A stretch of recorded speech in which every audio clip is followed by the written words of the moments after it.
Hello, hello, no time for love, Dr. Jones, straight to PMQs, which has just started. On 7/7. The painful memories of that dark day are deeply ingrained. 52 people were murdered, many more were injured. We thank our emergency services who ran towards danger with true bravery and send our deepest condolences to the victims, the survivors and bereaved, and all those forever affected by that appalling day. May I also extend our deepest condolences to the family and friends of Lord Tebbit. We remember his profound courage in the face of terrorism and a fierce devotion to his wife, Margaret. May he rest in peace. Margaret Thatcher? Mr. Speaker, we also mark the 30th anniversary of the genocide at Srebrenica. We remember those lost and redouble our efforts to fight hatred and intolerance wherever it exists. Mr. Speaker, I'm delighted to welcome President Macron to the United Kingdom. Our relationship has never been stronger, and we're focused on tough new tactics to tackle illegal migration, major economic investment to create jobs, and leading our allies to support Ukraine. Mr. Speaker, this morning I had meetings with Minister. Are we going out? Are we going out? I shall have further meetings later today. Diz, are we there? Thank you, Mr. Speaker, and can I associate myself with the Prime Minister's remarks? At a recent coffee morning, residents in Southampton Itchen told me how much they still miss the Bitten NHS walk-in centre that was shut down a decade ago under the Conservatives. So can I begin by welcoming this government's 10-year plan? I don't know why there's an overlay on the screen. Can you see that overlay? And as we put this plan for change into action, that overlay's not me. Does the Prime Minister agree that Bitten is an excellent location for the first new neighbourhood health centre?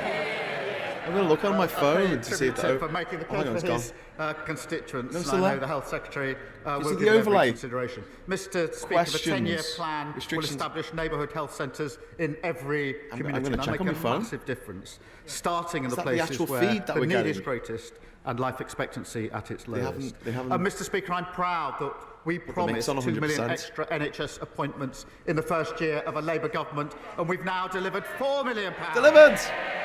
We shouldn't forget that the record investment that made that possible in the budget was opposed by all the parties opposite. Leader of the opposition, Kemi Badenoch. Oh, here we go. Mr. Speaker, can I echo the Prime Minister's sentiments about the horrific terrorist attack of July the 7th? I was pleased to be at the commemoration service on Monday, and in particular our thoughts are with the families of those who lost their lives, those who had to go on without their loved ones. And Mr. Speaker, I would like to pay tribute to Lord Tebbit, who died yesterday at the age of 94. He was a man of iron integrity and conviction, who by his efforts helped to save our country from the chaos of the 1970s. We all owe him so much. Mr. Speaker, in their manifesto last year, Labour promised not to increase income tax, not to increase national insurance, and not to increase VAT. Does the Prime Minister still stand by his promises? Yes. Mr. Speaker, so rubbish at this. It is rare, yes. She's so rubbish at this. It is rare that he's able to give a clear answer, but I'm glad that he has done so, because he also promised, in fact, he boasted that he solved the doctor strike. But only a Prime Minister who was so weak and giving 28% pay rise to doctors, only now we see that they're still voting to strike again. He folds in every negotiation and claims that it is a triumph. Yes, he does. And we saw at the budget, Mr. Speaker, more promises. The Chancellor promised that she would lift the freeze on income tax and national insurance thresholds, because in her words, they hurt working people. Is that still government policy? Mr. Speaker, no Prime Minister or Chancellor is going to write a budget in advance. We are absolutely fixed on our fiscal rules. We remain committed to them. We remain committed to our budget, BBC feed. To our manifesto commitments. Those words are on the BBC feed on my phone. Is a bit unfamiliar to the party opposite. Not on the feed the from Chancellor Parliament took, TV. That this government has taken, that we can update the House. £120 billion of inward investment into this country since we took office.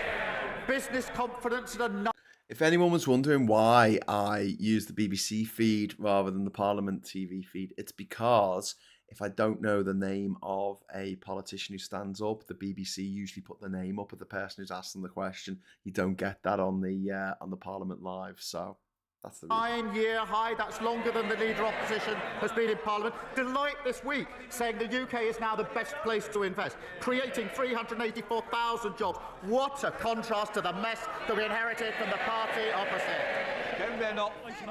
Mr. Speaker, there was no clear answer there. The whole House would have heard him fail to rule out freezing tax thresholds. He could say it in the first question, he could promise, but he couldn't this time round. But what does this mean, Mr. Speaker? He's talking about record investment and more jobs. We know that people are losing their jobs. Unemployment has gone up under Labour every single month since it's their year in office. That's not quite true. But what does it mean on this issue of tax thresholds? It means that under Labour, millions of our poorest pensioners face being dragged into income tax for the first time ever.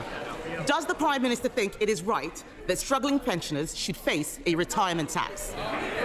Mr. Speaker, for a Prime Minister or Chancellor to say we're not going to write a budget in advance isn't a Labour thing or a Tory thing. Every single Prime Minister and Chancellor says they won't. We will stick to our manifesto commitments. We will stick to our fiscal rules. This is a language they don't understand, which is why I have to... That's what got us into the problem in the first place. And whilst she comes here every week to talk the country down, that investment, record investment, £120 billion, that will be good, well-paid jobs across the country. And this investment, Mr. Speaker, is foreign investors who can choose whether to invest in this country. They're choosing to invest in this country now because they have confidence in what this government is doing. Rachel is smiling. Mr. Speaker, investors are fleeing the country. They're fleeing the country. He says he sticks to his manifesto promises.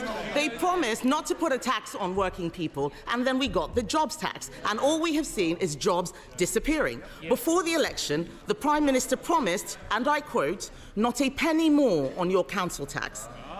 The Institute for Fiscal Studies says that now council tax bills will rise at their fastest rate in 20 years.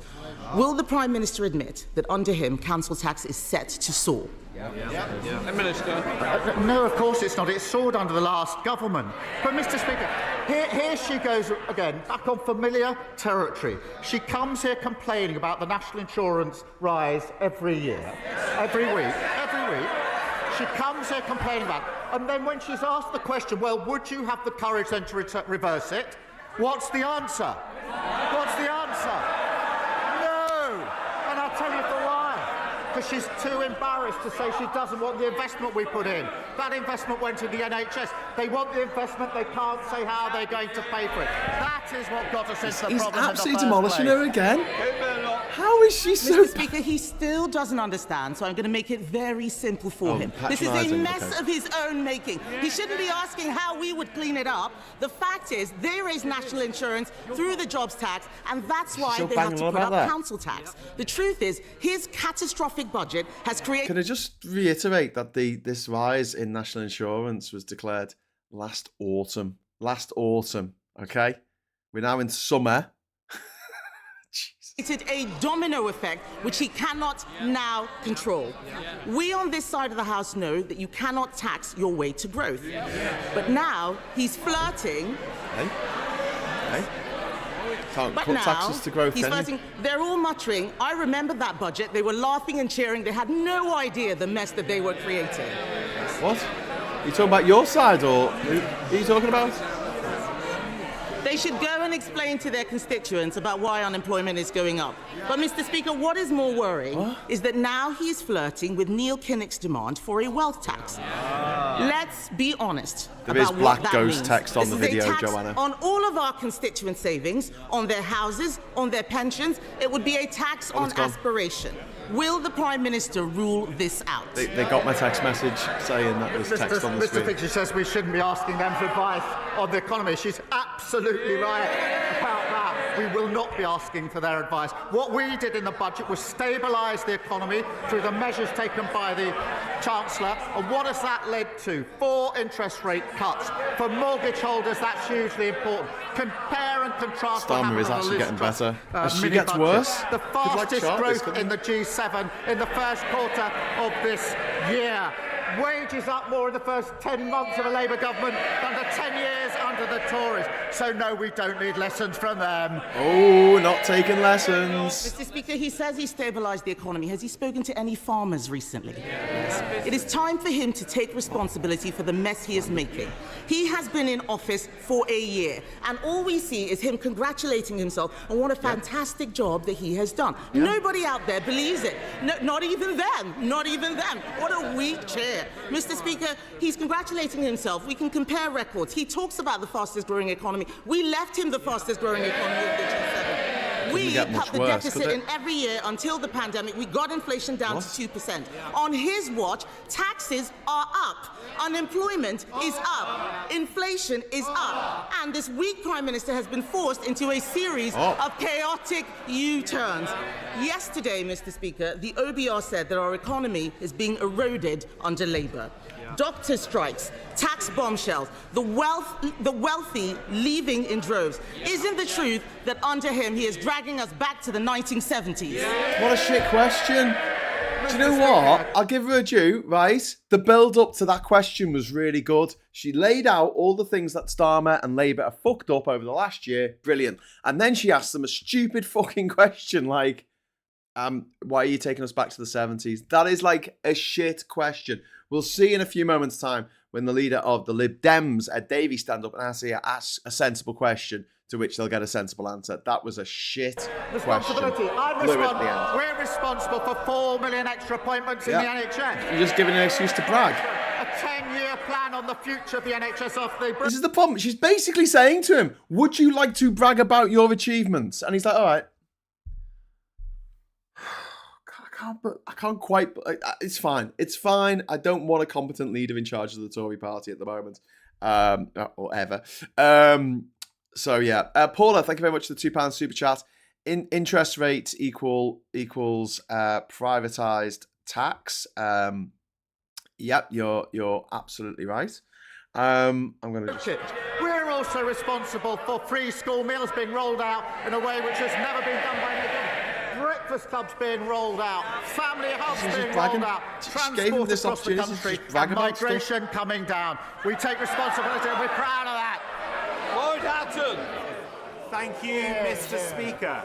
The Eden project in Cornwall is a proven success story, injecting millions into the local economy. And in Lancashire, Eden Morecambe will soon be under construction, set to create hundreds of jobs. So it's about time we had the third instalment with Memo Portland, or Eden Portland, as many like to call it. This will be a world-class attraction, celebrating the Jurassic Coast and transforming the economy in South Dorset. So will the Prime Minister back this exciting project and work with me and all of the relevant ministers to secure funding to deliver this project? And ideally, did I hear the D word? Growth Mission Fund. I did. It's time to deliver! Thank you for highlighting this exciting proposal, and he's a fantastic advocate for Portland and South Dorset.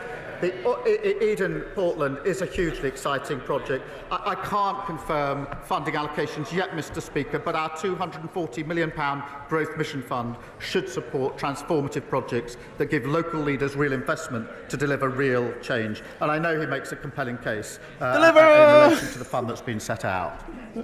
Sir Ed David, leader of the Liberal There we go. Right, come on. Come on, Ed. Thank you, Mr. Speaker. Can I associate myself and my party with the Prime Minister's comments about the horrifying terrorist bombings of 7/7 here in London? Our thoughts are with the victims, their families, and our amazing emergency services. And can I also join in the condolences to the family of Lord Tebbit? He was a man of service. What's going on with his time? In the RAF, in politics, and as a carer for his wife, Margaret. He will be greatly missed. Mr. Speaker, after years of Conservative neglect, the special education needs system is in desperate need of repairs. But with parents understandably worried, we already hear Labour MPs planning another rebellion. So can I offer the Prime Minister this?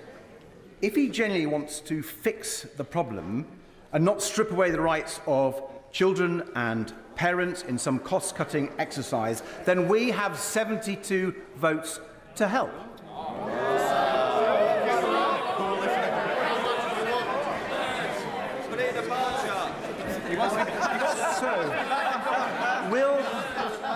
Will the Prime Minister look at the 5 tests for send reform we have published today and work with us to make it happen? Yeah.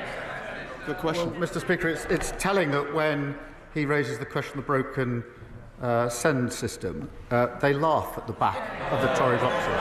They laugh. That's how seriously they take their responsibility. Yeah, they think it's funny. Absolute shame. Sick fucks. But as he knows, every week across the House, people raise this issue with me. I think it's been raised more times than anything else. And everyone knows the system is broken. And again, guess who broke it along with everything else? It doesn't work for parents and it lets down children. So we do need to reform and change it. That's not about saving money. We've already invested an additional £1 billion into send, but it is about creating a new system that truly supports every child. And we're developing proposals. We want to work with parents and teachers to get this right, and I would expect him to welcome that. Sir M. Davey. Well, I think the Prime Minister for his reply. We want to work across the House to fix the mess that they live. We don't want another welfare-style mess this time. We've got to fix this properly for parents and children. Agreed. Mr. Speaker, the Conservative government badly undermined the security of our borders by ripping up the returns agreement that allowed us to send migrants back to Europe. Yep. So I hope the Prime Minister can secure a new returns agreement with France that acts as a real deterrent to stop the votes. And the Conservatives also sent hundreds of millions of pounds to France and got nothing in return. Does the Prime Minister agree that any new funding to the French government must be conditional on them agreeing a returns deal and doing their bit to stop the votes? Mr. Speaker, we're working closely with the French on this issue. We'll only provide funding that delivers for our priorities. We are working closely. We share information to a much greater extent than was the case before. We've got a new specialist intelligence unit at Dunkirk, and we're the first government to persuade the French to review their laws and tactics on the North Coast to take more effective action. I'll be discussing this at meetings with President Macron both today and tomorrow. John Slinger. It's better when we Thank were you, in. Mr. Speaker. In light of recent events, could the Prime Minister update the House on the work of the COVID Corruption Commissioner? And does he agree with my constituents in Rugby, Bulkington and the surrounding villages that there should be no place in public life for people who exploited the pandemic and defrauded the taxpayer to line their own pockets? My honourable friend makes a powerful point, and I hope it was heard on the benches opposite. It's an absolute scandal that failed PPE contracts were handed out by the Conservatives at taxpayer funds of £1.4 billion. We're focused on getting our money back. I can confirm the Commissioner is now investigating fraud involving bounce back and business support loans, and we will continue to go after the fraudsters, the grifters and the con artists, no matter who they are or where we find them. Nigel Farage. Thank you, Mr. Speaker.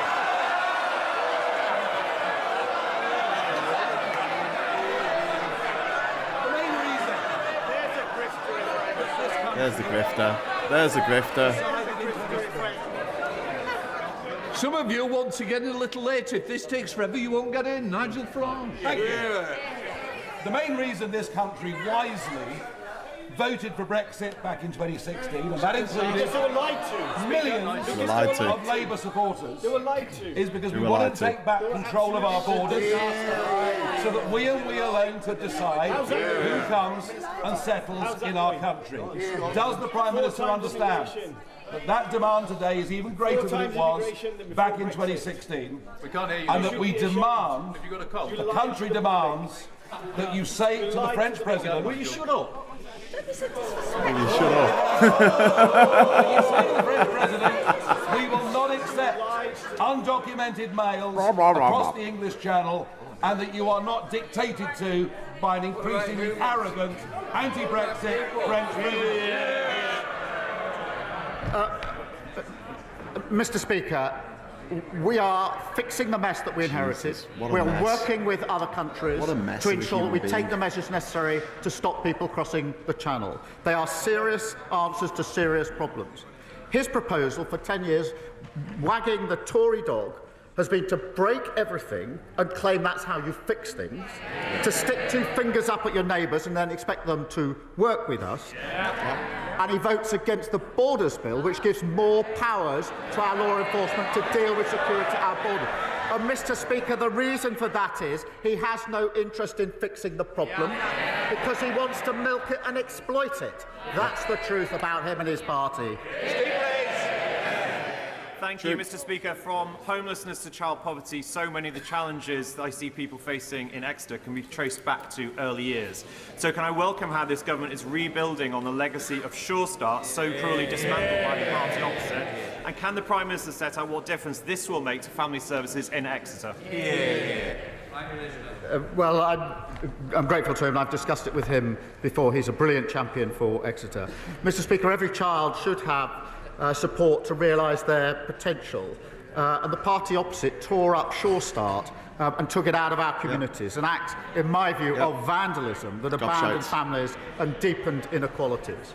Mr. Speaker, we're delivering 1,000 Best Start family hubs across the country. That's in addition to free childcare being rolled out and expanding free school meals. That's the change the Labour government makes. Jim Ramsey. Thank you, Mr. Speaker. Growing numbers of people are joining calls for a wealth tax on the super rich, including former Labour leader Lord Kinnock, and today a former First Minister of Wales, and it transpires the Chancellor herself when she was in opposition. So will the Prime Minister stand by his promise that those with the broadest shoulders should carry the largest burden? And can he clarify that that means the ultra-wealthy, not disabled people, the poorest, and children with special educational needs? Mr. Speaker, I'm really not going to take advice from a party that put forward £80 billion of unfunded commitments at the last election. That's the sort of thing that got us into the problem in the first place. Mr. Speaker, we can't just tax our way to growth. We need to ensure that we put in place the necessary measures. We're putting in place planning reforms, Mr. Speaker, to drive growth. He voted against it and they voted against it. Bill Lester. Mr. Speaker, I am proud that this Labour government is banning fire and rehire. I am proud that we are addressing the abusive use of zero-hour contracts and improving protections at work, particularly against unfair dismissal. Reform and their Tory friends voted against Labour's workplace protections. I don't know why they're heckling. When they were in government, they promised to deal with fire and rehire, and after, and despite the scandal at P&O, did absolutely nothing about it. So, does my right honourable friend agree that it is only this Labour government which will ensure people have fairness at work in this country? Well, I'm proud that we'll give 15 million workers, that's half of all workers, stronger rights at work. And, Mr. Speaker, that's sick pay for up to 1.3 million of the lowest paid, tackling sexual harassment and bereavement leave for families who experience pregnancy loss before 24 weeks. Compare that to the Leader of the Opposition who thinks maternity pay is excessive. The Leader of Reform who wants working people to pay tax for tax breaks for millionaires and billionaires. Both of them vote against reform and better protection of workers at every term. They always have and they always will. They offer nothing for working people. With permission, Mr. Speaker, before my question, can I tell the House that in the public gallery today there are a number of veterans of Northern Ireland. Given what the Prime Minister said about 7/7, I'd like to publicly thank them for their courage in defending our country and our democracy against the first scourge of terrorism. Starmer might be getting better now, the Prime Minister knows taking him long enough. Every time a paramilitary was killed in Northern Ireland by a British soldier, it triggered a thorough investigation. No bullet went unscrutinised. Our soldiers were held to the highest standards of law. The IRA were not. They tortured and shot men in the back. They forced families to watch their menfolk murdered. They killed women and children with bombs. Yet we're willing to prosecute our own men. Men forced to make life and death decisions in split seconds. If the government get the legacy legislation wrong, at least 50 innocent retired veterans will be exposed to legal persecution for crimes they did not commit. Now, I've raised this matter 6 times now since February. So I ask again, on Monday, when we debate this matter in Westminster Hall, will his government protect our veterans, or will it sacrifice them to politically motivated lawyers trying to rewrite history with a pack of lies? Can I join in his thanks to the veterans here today with us and to all veterans? The army have to abide by the law. The terrorists, by their very nature, were terrorists. The end of his question didn't really reflect that seriousness, because the scheme that was set up by the party opposite was found to be unlawful in the courts, and he knows it. And it wasn't supported by the communities. It would have meant, as he knows, immunity from prosecution for those who committed the most appalling terrorist crimes. And that's why it didn't have support in the communities and didn't have the support, I think, of any political party in Northern Ireland. And that was amongst the reason it was found to be unlawful. So we have to tread carefully. We have to get this right. And I'll work with him on that, but we don't get there by cheapening the debate. We will look at the... I agree. Do you know what, though? I mean, I don't think this was a bad question by David Davis, the way he stated it, because this answer is very good in, explaining the situation to people. This is my problem with the Kemi Badenoch questions. There's no opportunity for a discussion, explanation, to talk about, we're going to work together going forward on this, or anything like that, or clarification even on some nonsense that one of the other people have said. And this is why Prime Minister's questions could be so much more effective if it was just people asking sensible fucking questions. But instead, we have Kemi Badenoch and Nigel Farage grandstanding and just making a speech, not asking a question, just making a speech and then popping a stupid question at the end, to which the Prime Minister's going to go, no. Are you wearing socks today, Prime Minister? Yeah. Sits back down again. It's so ridiculous. About political point scoring, I worked in Northern Ireland. I've spoken to many of the people affected, and I know we must get this right, and I want to do so, and I want the House to do it together if we possibly can, because it matters. But we have to do that in a serious way, to address the issues of the past, of course, in a way that has support of victims and survivors, and that is a key test. For me, because without the support of victims and survivors, I think it's very hard in Northern Ireland to come up with something which will have the confidence of everybody in Northern Ireland, which is why we have to work in the way we do.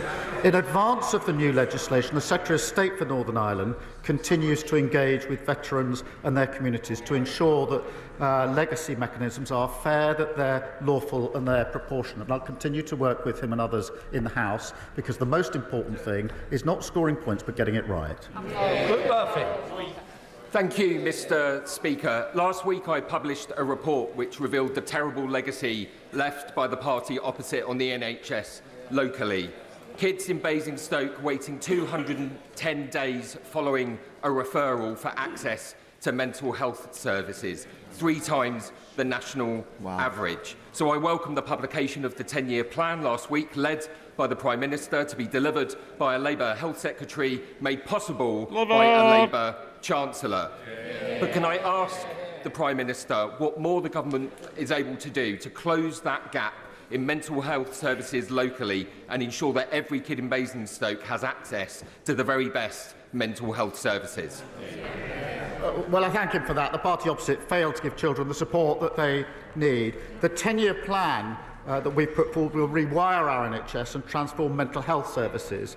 85 dedicated mental health A&E departments giving 24/7 support, specialist mental health professionals in every school and college, benefiting 1 million young people this year alone, and an extra 8,500 mental health staff to tackle long waits. And that is only because of the decisions that we took to invest in our NHS, decisions that they opposed. Jess Brown-Fuller.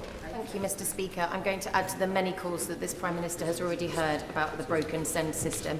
I met with head teachers and SENCOs in my constituency of Chichester last week. They all told me the same thing, that the SEND system is broken, it's adversarial, parents are at breaking point, there are not enough spaces in specialist schools, and the EHCP process is long, it's harrowing, and it's often degrading. Now, I know the government are exploring their options, but will he take the Liberal Democrat calls to introduce a national body for SEND so that we can end the postcode lottery and fix this problem for good?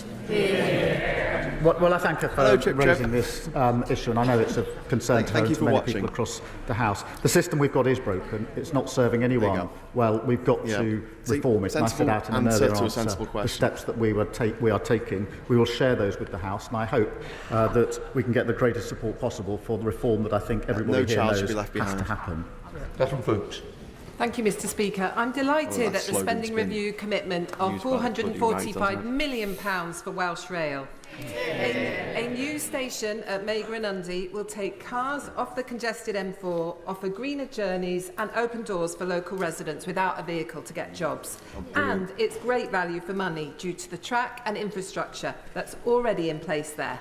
Does the Prime Minister agree with me that Migrant is an excellent candidate to be the first Burn station built so it can start serving local people?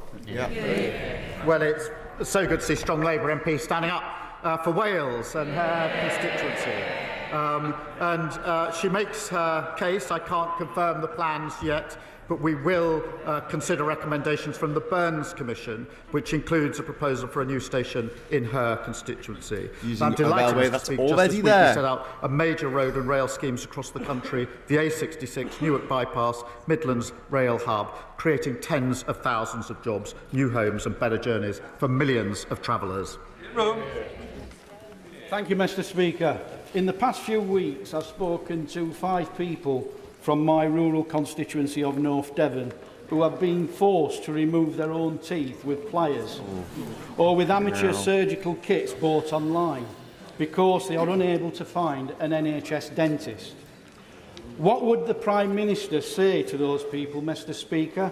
And when will the government banish this dentistry crisis to the history books where it belongs? Well, Mr. Speaker, another shameful legacy from the party opposite, with 1 in 4 adults struggling with NHS care and tooth decay as the most common reason for hospital admissions for children aged 5 to 9 under their watch. We are fixing this, Mr. Speaker, and I can set out what we're doing. We're rolling out 700,000 urgent and emergency appointments. We're reforming the dental contract and recruiting more dentists and newly qualified dentists to practice in the NHS for a minimum period. All of that only made possible because of the investment we put in the budget, which they all opposed. Millennial. Thank you very much, Mr. Speaker. Tax evasion, money laundering, illicit goods, illegal working all undermine our high streets like Freeman Street in my own constituency, undermine local business confidence and challenge community cohesion. That's a reality around the country because of the explosion of vape shops, fake barbers, Harry Potter shops, American candy stores. Will the Prime Minister commit to working with his cabinet to bring in a national strategy to tackle the scourges of the high street and restore high street confidence? Well, she's right to highlight this issue, Mr. Speaker. In March, we saw a major crackdown against criminals using high street businesses to launder money, and with almost 400 properties securing freezing orders over bank accounts totalling more than £1 million and arresting 35 individuals. There's much more to come, and I thank her for highlighting this really important issue. Sir Ashley Fox. Sebastian Fox. Thank you, Mr. Speaker. The Prime Minister was elected on a promise to smash the gangs. Ashley he Fox. said he would reduce small boat crossings. He said he would close asylum hotels. Yes. Why are all these issues going wrong? Are they? Mr. Speaker, we are fixing the problem that they... A shit question, Ashley Fox. They said they'd take control of borders and they lost it. We're working hard with our allies. We want to bring forward more powers for our law enforcement of the borders through our Borders Bill to give them the powers they need to take the job and deal with it. And what did they do? They voted against. A confected argument. Patrick Hurley. Thank you, Mr. Speaker. Have eyes. Tomorrow evening sees the annual National Police Bravery Awards. 3 of the officers nominated this year are 3 of the officers who were first on the scene of the tragedy in my Southport constituency last summer. So will the Prime Minister join me in paying tribute to Sergeant Gregory Gillespie, Constable Luke Holden and PCSO Timothy Parry, who are with us in the gallery today, for their immense bravery in the face of evil. And just like our brave officers will always protect and defend us when we need them to, does he agree with me that this government will always support our brave officers in return? Well, can I start by saying that the thoughts of the whole House, of course, are with the families of those that lost their little girls and all those affected by this terrible incident. I would like to put on record our heartfelt thanks to all of those who responded and those that are with us today: Sergeant Gregory Gillespie, PC Luke Holden, PCSO Timothy Parry. These officers ran towards danger to protect young lives, Mr. Speaker. I have met a number of them, and it is truly humbling to see the bravery and professionalism that they brought to their job that day and every day. Southport is a wonderful and loving community. In difficult days, they've shown kindness, empathy and courage. And I'd like to thank my honourable friend for all that he has done in relation to those values as well. Ben Lake. Mr. Speaker. My constituent, Mr. Brian Buckle, is a victim of a miscarriage of justice. He was wrongfully imprisoned for over 5 years before being exonerated at retrial. Now, Mr. Speaker, despite a jury unanimously finding him not guilty of the crimes for which he was imprisoned and the devastating impact this injustice continues to have on him and his family, his application for compensation was denied due to a 2014 change to the law that requires those who have been wrongfully imprisoned to prove their innocence beyond all reasonable doubt.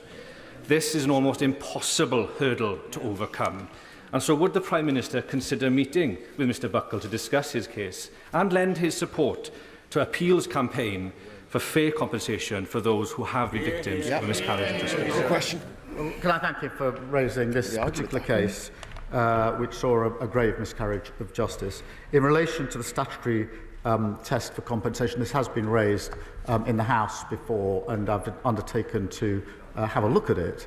And I know he's working, I think, with the Minister responsible on the particular case that he raises. Well, let's... Thank you, Mr. Speaker. Can I thank the Prime Minister for leading from the front in promoting the importance of his role as a father and keeping time for family life.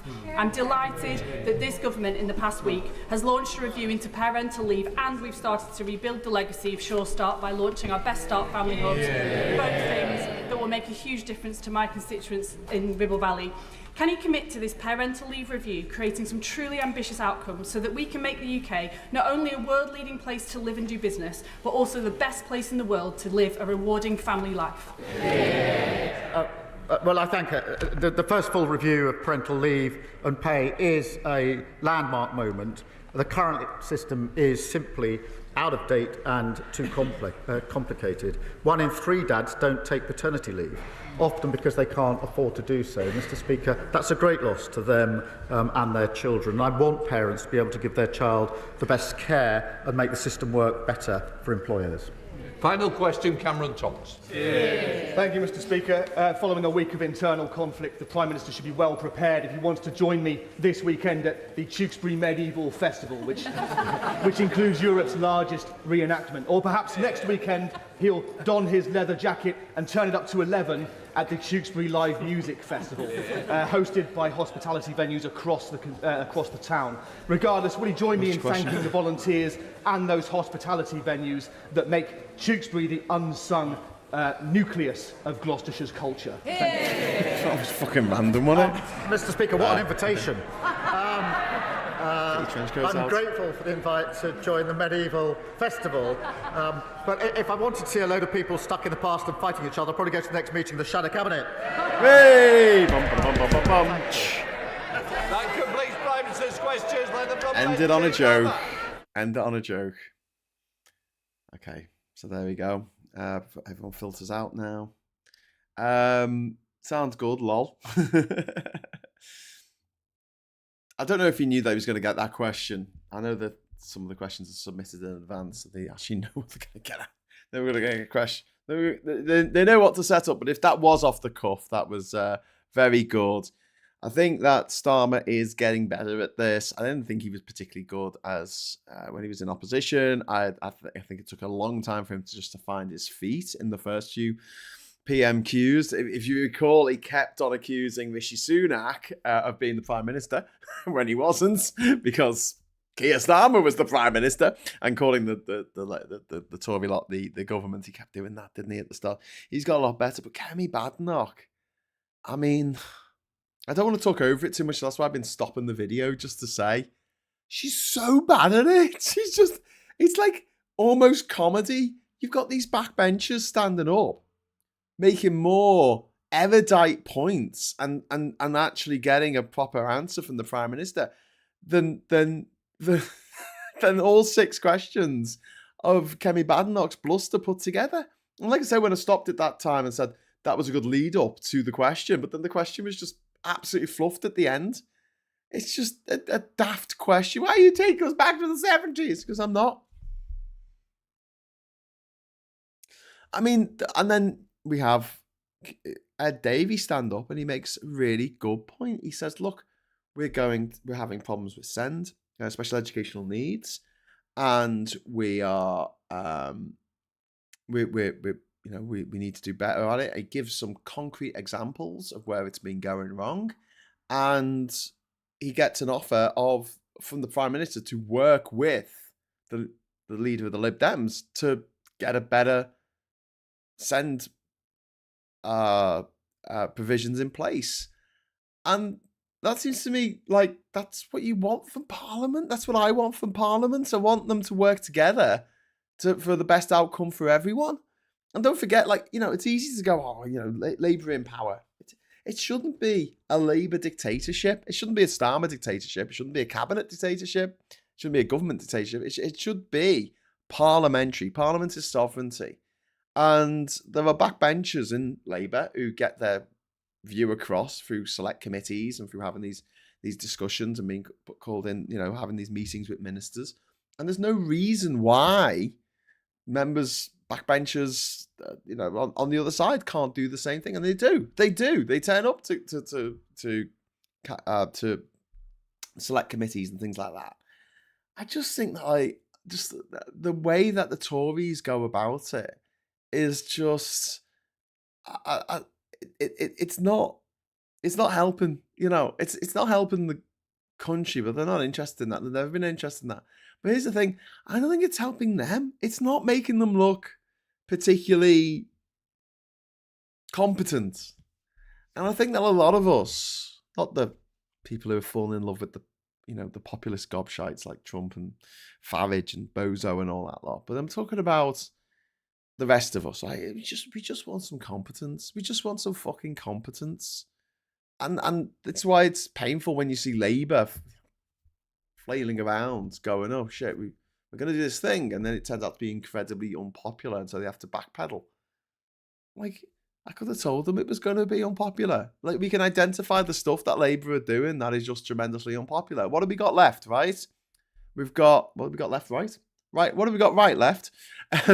We've also got the war on trans people, and we've all got the 2-child benefit cap. Those two things, honestly, if you got rid of those two fucking things, stop being horrible to trans people, and you got rid of the 2-child benefit cap, there's not much to really have a go at Labour about, which is why it's so interesting that the Tories under Kemi Badenoch, they're still going on about Labour's policy decision back in autumn to increase the amount of national insurance paid by employers, not by employees, but by employers. And you got some of these massive employers in this country who employ hundreds, maybe thousands of people in their cafes or coffee shops or restaurants or whatever. And damn right they should pay a little bit more. I have no problem with that at all. The answer to every question is always preluded by destroyed by the government opposite. We get it, for fuck's sake, says Clupid Blavoscope. Yeah, but he's not wrong, is he? He's not wrong when he says that. I know he says it too much, but he's not wrong. They did do an absolute number on every single facet of life in the UK. They tried to make everything worse. Everything they turned their attention to, they made it worse. Harry Porker, a Potter-themed sex shop. The problem is, Oliver, with mixing Harry Potter up with sex, is they're all underage, mate. So, yeah, if you're going to make like a porn parody of Harry Potter, they all have to be adults. Why didn't anyone mention the book burnings? Was this to do with the fuckers? But, wanted to burn books because they mentioned trans people in them. And if you read a book about trans people, you become trans yourself. That's the way it works. It's like, I didn't hear this in the 1980s about kids. I grew up under Section 28, and at a time when we weren't allowed to talk about homosexuality in school. We weren't allowed to talk about it. We did biology classes. We were not told anything about gay sex, or that two men could bring up a child, or lesbian sex for that matter. We just weren't told about it.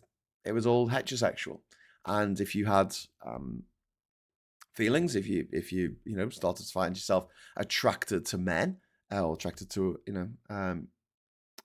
women, if you're a woman, there was no one to talk to. You couldn't ask a lot of people couldn't talk to their parents about it because their parents would be incredibly judgmental and horrible, because that's what parents were like in the 1980s. Quickly, not all boomers, quick, before I get shouted at, not all boomers were massive homophobes. But a lot were. And you couldn't talk to your teachers about it. Who else are you supposed to talk about it to? Your fucking priest? Good luck with that. And so growing up in that time when they thought that if we talked about being gay, it would make kids gay. Which is bizarre, because for thousands of years, heterosexual couples have given birth to children who have grown up to be gay. And those kids haven't known anything about being gay. They just turn out to be gay because that's what happens. It's like being left-handed or trans. And now they're doing the same thing with trans people. They're saying, if kids growing up learn about trans people, they'll want to be trans themselves. It's all a fad. I'm like, fuck off. No, it's not. No one in their right mind will go through all that for a fad, to show off to their mates or be the center of attention. I mean, seriously, there are much easier ways than being the center of attention than going through gender realignment surgery. Believe me. But yeah, it's a bit grim. It's a bit grim what's happening right now. But if Labour got the thumb out their arse and said, right, we're going to do away with the 2-child benefit cap this autumn, and announce it in advance, say, we can't do it just yet, but we're going to be announcing it in the budget. Great. Okay, that's one thing that we can't criticise Labour for. And then the other thing is going to be the end of this ridiculous war on trans people, which has to end. There is obviously the situation in Israel, Gaza, which is horrific on all levels. And yeah, I feel like Labour should be making more of the fact that they are doing stuff, supporting human rights bodies and international courts when it comes to the fact that Netanyahu is a wanted war criminal, and speaking out against the atrocities, which is mentioned in Parliament. It is mentioned, probably not enough, but it is mentioned in Parliament what the IDF are carrying out. But at the same time, seeing Labour getting dragged into some bullshit about some artist saying something wrong at a festival. I mean, fuck off. Seriously. If this is what you're going to get vexed about, you're going to get vexed about a stupid bloody guy. Well, he's not stupid, but, someone saying something stupid, which, they've apologised and said, look, we didn't mean it like that. And actually in a kneecap gig that took place in Glasgow, they actually made it clear they were talking about the Israeli government, not the Israeli people. They made that very clear on stage. But even so, I don't think what Bob Villan said was a particularly intelligent thing to say. I think it was a bit daft for him to say it. However, there are members of the Israeli government who have said, much, much worse things about killing babies because they'll only grow up to be terrorists. Okay, so yeah. If you measure the number of column inches that were obsessing over Bob Villan, I mean, that was perfect for the tabloids, wasn't it? Because they hate Glastonbury, they hate anything that's peace and love, and all these people coming in going, why do music have to be about politics, eh?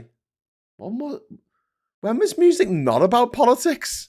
When was music not about politics? I mean, when was it? Can someone tell me when that was? Because rock and roll was invented by Black Americans, African Americans. They invented rock and roll a lot of the time to speak out about social injustice. You might not have noticed it because you were too busy grooving away to the fucking awesome tune, but a lot of them are. You don't talk about the Beatles. Were the Beatles not political? Yeah, did John Lennon not talk about politics all the fucking time? Because I'm pretty sure he fucking did. Pretty sure that he did. Sorry, the sun's gone. The sun's gone in, so I've got to turn this up a little bit. And then they sang a song called Taxman, about the taxman taking the money. Is that not political? And then you got punk. Was that not political? God Save the Queen, the fascist regime. Okay. Were the Clash not political? Was Joe Strummer not political? The Manic Street Preachers, were they not? Rage Against the Machine. People raging against Rage Against the Machine getting all political. I'm like, what do you think? What do you think the machine is? Fucking washing machine. What the fuck? Seriously? Oh, when the music got all political, like, it's always been political. Name me a Tchaikovsky song. Composition. The 1812 Overture. Okay, well, what was that about? It was about Napoleon's retreat from Moscow in 1812. It wasn't written in 1812. So, yeah, slightly political. Bit political, that. Quite political. Rule Britannia? Yeah, pretty fucking political, that song. God Save the King. They're popish tricks. Popish tricks. I have to change the lyrics to knavish tricks. Popish. Bit political there. Gonna put a little song, little dig there at Catholicism in your national anthem. Bit of politics. When are we going back to? When are we going back to a point where it's not political? I mean, anyway. How shit was Hoyle today? Oh, I don't even know if he was awake, mate. I don't even know if he was awake. Disagree with you. This is Nick and Diff disagreeing with Clupid. Labour are helping young families with housing and sure starts and building new mental health hubs. Lots of good things. No, Labour are doing good things. Look, they've done some shit things, and like I say, they're getting shit for it, quite rightly. But on the whole balance of things, they're doing a lot better than the Tories did in the first year of them being in power. I hope they get better. A lot of the green stuff that they're pursuing as well is just a welcome relief. And kind of, I'm happy. Oh God, it's gone too bloody bright now. What the hell? Son, will you make your mind up to adjust my bloody camera? Restoring workers' rights, removing tax loopholes, nationalisation, more rights for renters, etc. That's not just trimming the hedges. No, I mean, look, there's a lot that Labour are doing, and we can argue all day about, like, you know, what they should be doing, what they should be prioritising. But here's the thing, right? Labour are only doing maybe 50, maybe 40% of what I want them to do. Okay, I want to go so much further. I want UBI. I want it to fucking rejoin the EU, for Christ's sake. There's a lot of stuff that I would like to do. Legalise drugs. However, 40% of what I want is so much better than 0%. It's just what I got under the Tories and what I would get under refuck or a refuck Tory coalition or whatever. They're not doing good things. They're doing okay things. They're doing good things. They wouldn't be so unpopular. Well, here's the thing, Clupy Polariscope. It's very easy for people like Conservatives, Boris Johnson, to do things that seem popular because they're very good at spinning it. Labour are fucking awful at spinning stuff. And so when they do a good thing, you hardly really hear about it. When they do a bad thing, oh my God, they just make a bad situation worse, don't they? Yeah. But like I said, God Save the King was originally written by the mistress of a German prince to celebrate his recovery of an op on his bum. Paula, that is awesome. That's the best thing I've read all day. That is brilliant. Elle says women recently face... a trans woman recently the face of a 6-second Dove commercial is now boycott Dove. I personally use Dove, so proud of them. As for Potter, why not the same treatment, especially what JK plans with profit? Thanks for that, Elle. I'm boycotting anything to do with Harry Potter, and thankfully, so is my elder stepdaughter was massively into Harry Potter when she was younger, but now she just can't stand J.K. Rowling, and none of us are prepared to basically spend money in any way, shape, or form if it's going to benefit J.K. Rowling. And she's old enough to know, that is completely out of order what J.K. Rowling has done. And although, she was a huge Harry Potter fan, thankfully, she wasn't so much of a huge Harry Potter fan that she got a Harry Potter tattoo. She's not old enough. Dodge that bullet. Although some of her friends haven't. But yeah, J.K. Rowling, I understand the whole concept of death of the author and being able to look at something like, in my book, I use Gil, the font Gil, which is named after the guy who was a fucking monster.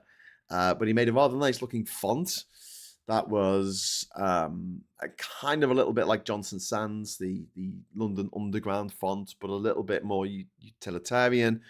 And I like it. I like that font. And I think, fuck it, I'm going to use that font because the daft twat died 100 years ago and I never ever have to worry about giving him money, right? J.K. Rowling's still alive. And while she's still alive, anything you buy that is Harry Potter related will give her money down the line somewhere. Anything you watch, anything you do that is Harry Potter related, except maybe illegally download the films to watch, it's going to give her money. It's going to give her residuals. And I just don't think she deserves it because she's spending all that money that she's got on funding these disgusting turf movements up in Scotland and around the UK and around the world to demonize trans people. She's doing that now. She's using your money to create harm. And that's why I think that she should be ditched and Harry Potter should be ditched for the meantime until she's no longer with us. And when she's no longer with us, fine, fucking great. Fill your boots with Harry Potter stuff.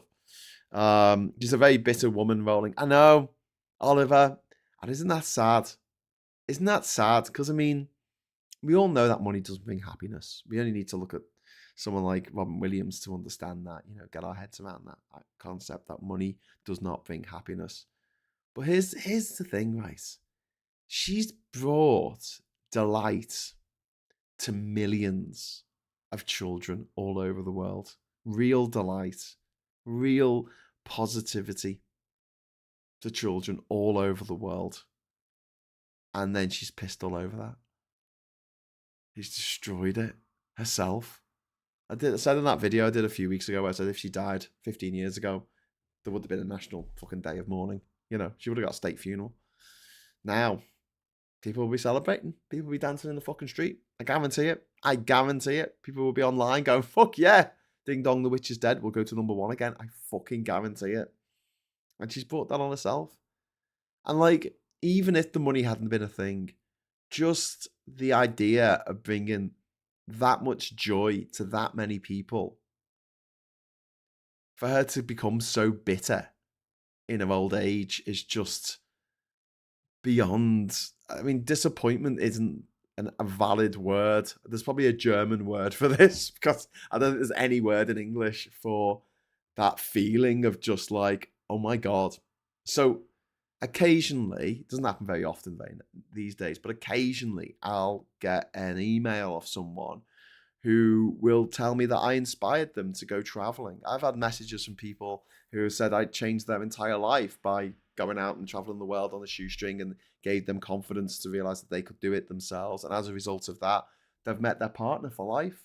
There are kids that exist now because of what I did 15 years ago, traveling around the world. I inspired people. And every time I get one of these emails, honestly, I burst into tears because I'm so glad that I've had a positive impact on someone, that I've helped someone I don't know, you know. And that to me makes, you know, life worth living.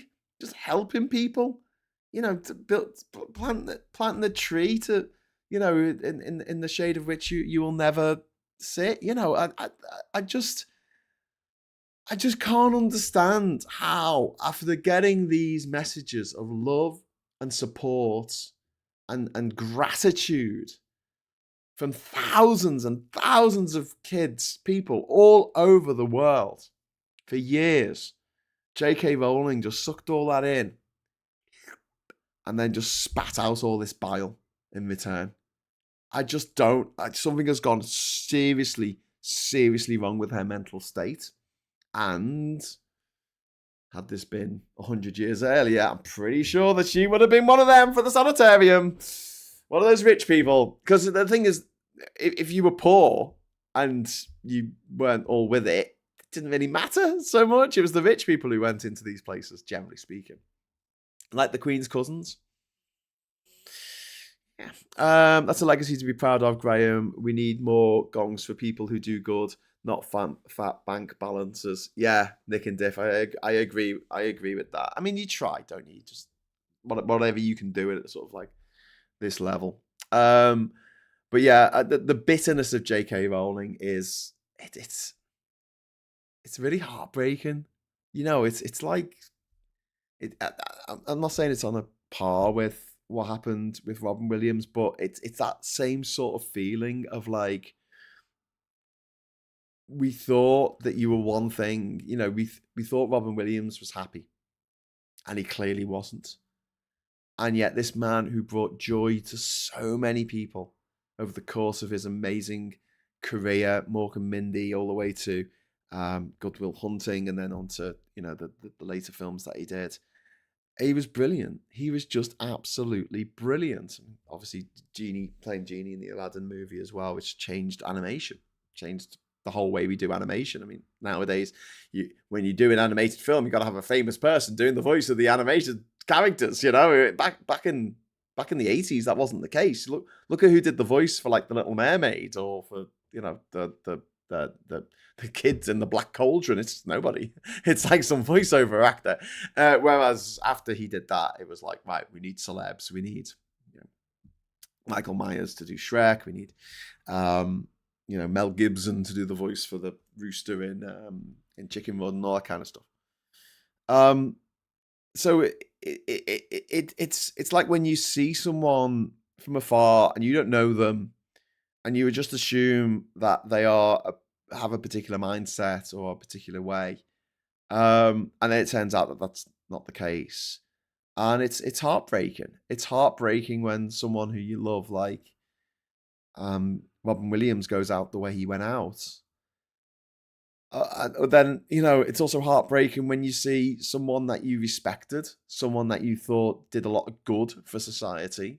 And don't forget, a lot of us read Harry Potter as a gay coming out story, like a story about a boy who's raised by his parents, who has something magical about it, raised by his aunt and uncle, who you know, has something magical about him, and they think it's a shameful thing that they have to keep secret from the neighbors, and they don't want anyone to know that he's this magical person. And then he discovers on his 11th birthday that there's a lot of magical people just like him out there, you know, colorful rainbow people of magic out there. And he gets to go to a school and meet all these people who have lived a very full life because the magic people, a whole community of them that help each other out. And then it turns out, no, she wasn't actually good. She wasn't trying to make the world a better place. She wanted to feather her own nest by the looks of things. And then give money to a bunch of fucking turfy bigots. Anyway, so yeah. What's this? L. Sorry, I missed a message from L there, but I don't know where it's gone.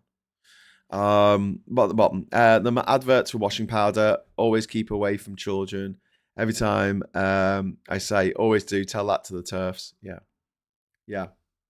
The TERFs hate children. The TERFs are really, really horrible to children. Not just trans children, just children in general. They're not nice people. Pete says, the world will only become a better place when folk stop trying to be better than everyone else and instead try to be a better self. Trying to be better than others only leads to disappointment. Yeah, it's very true. That's very true. We could all do with a bit of self-improvement. God knows I could do with some of that at the moment. So, okay, I'm going to head off now. So, you take care of yourselves this afternoon. Hope you have a nice afternoon. It looks pretty sunny here in Durham. I might have to take me little waistcoat thing off. Might get that hot. I doubt it. Honestly, I could do this show in a hoodie at the moment. Good old Durham. Good old freezing cold Durham.